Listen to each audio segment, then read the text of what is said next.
take a journey from the page to the stage.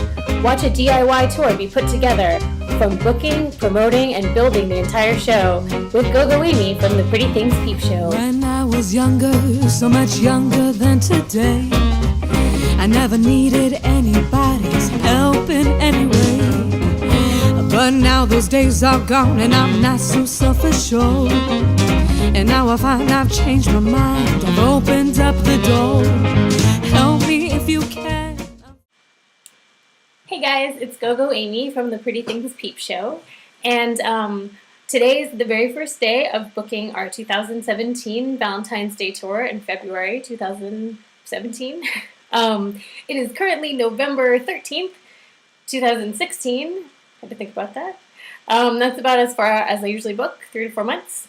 So since so many people have asked me like how I book our tours and how I self-promote with pretty much no budget, I figured I would tell you guys. And I'm going to put out this blog maybe like once or twice a week.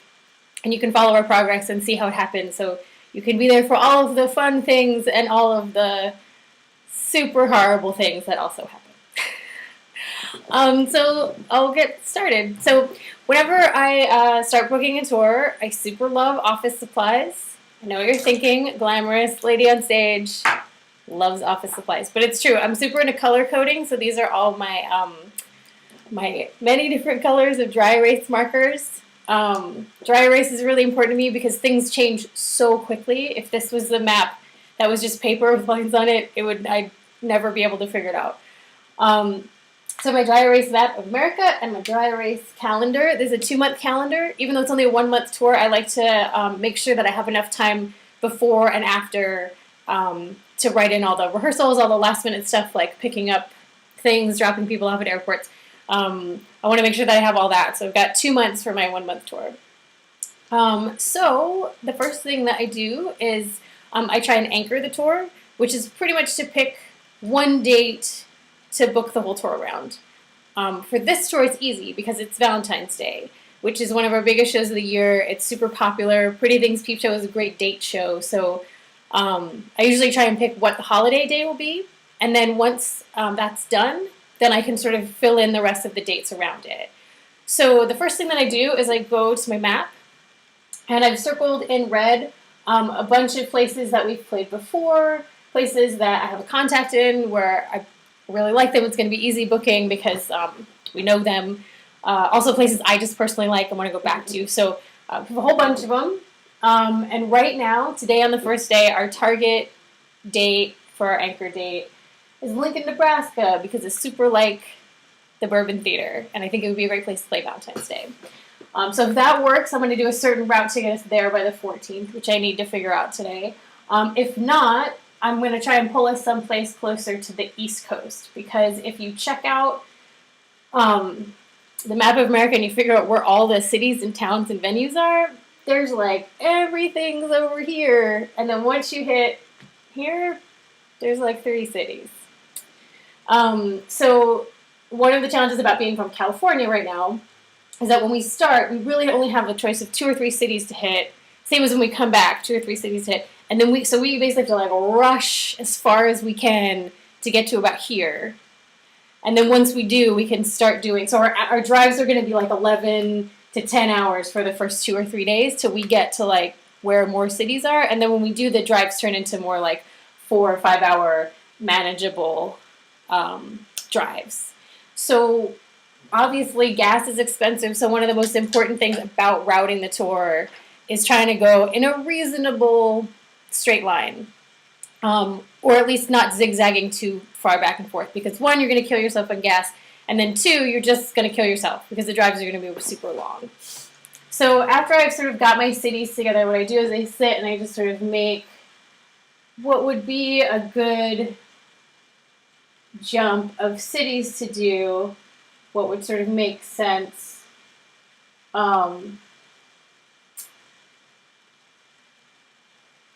Where to go, what to do. And then I sit down and I also think about what cities, there are certain cities that it feels like you can only play on the weekend. I mean, everybody wants to do a Saturday night show. But there are certain cities where really, if we don't come on a weekend, it's just not gonna be worth it. There are other cities where it's great to play a weekday. I find the A market cities like New York, LA, the larger cities where people are more used to going out any day of the week, those are much easier to play any day of the week. Whereas a smaller town, sometimes it's just harder to get people to come out any day that's not a weekend. So once I start to have my route, I sit and say, okay, well, is this, I take this route that I've drawn, and then I write it up here on my calendar, and I look at what day of the week each one of these would fall on.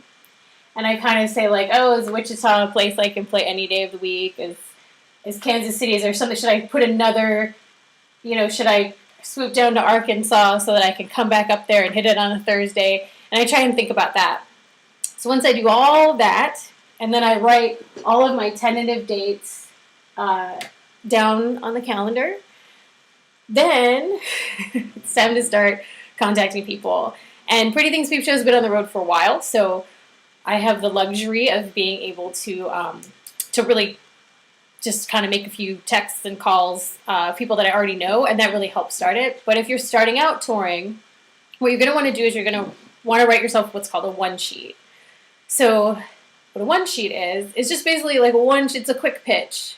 It's an elevator pitch, as some people would say. So basically you're just going to describe what your show is, or if you're a band, what your band is, what kind of music you are, kind of what kind of crowd you are, because they're going to want to know that if it's the right crowd for their venue. And then also I think it's a really good idea to tell them if you have a following. If you don't have a following in that city, I would highly suggest getting one before you get there. Because here's the deal. You can be the most amazing musician in the world. You can be the most talented performer that's ever lived. If you don't sell tickets, nobody gives a fuck. Or no one gives a fuck who's going to pay you. So I highly suggest if there's a city that you want to play, a venue you want to be in, really actively try and promote yourself to people in that town. Try and make connections. I mean, we have social media. It's easier than ever. Try and look up similar bands to you, people who also do shows. Try and get involved with them. Comment on their shit on the internet. Make sure that people in that town have heard of you. Because if you show up and you get this beautiful, amazing venue and no one buys tickets, does not matter what you do on stage. You will never get hired there again. And probably that promoter or booking agent will tell everyone that they know, don't hire these people. So really, selling tickets is key. I know it sounds dumb, but I don't think a lot of people think about that when they go out. You can't just think, oh, I'm great, so people will know I'm great. You really gotta tell them first. So now if you don't have our sort of, which you haven't spent the last decade of your life trying to build, go online, really research every town, find people that would want to be involved with you, befriend them. And then, when you contact a venue, you can say, hey, I already have a street team set up. I'm friends with this roller derby and they're going to cross-promote with me. Set up your marketing in town before you even contact the venue if you don't know if you have a following in that town or not. That's super important. Because if you show a booking agent that you're already actively trying to promote your show and you don't even have a show yet, they're going to be happy with you. They're going to know that you're going to sell tickets. If you don't do that and you just say, oh, I'm the greatest band that's ever happened, they're going to say, oh, I've only heard that 300 times today. So set yourself apart by selling tickets. All right. It sounds so obnoxious, but it's really true. It's so true. Okay, so I've got everything routed.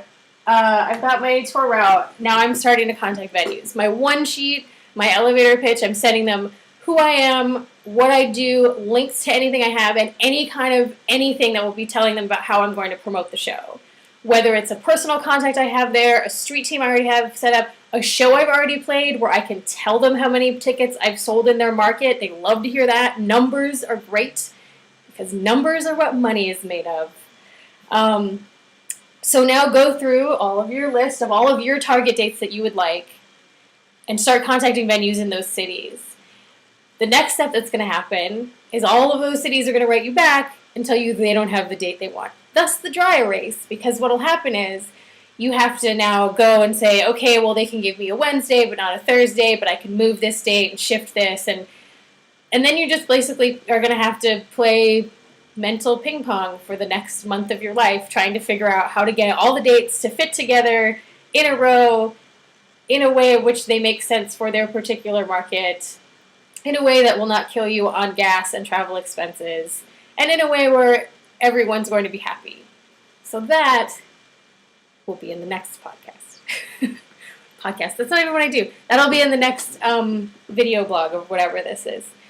Until then, there's a book that I highly recommend reading, and it's called Tour Smart, and it's by Martin Atkins, who is not paying me to say this at all, but that book is amazing, and you should totally read it. It explains so much. It's actually got a great map of America like this, and it sort of shows you kind of where all of the larger markets are, and gives you some idea of some tour routes that kind of make sense.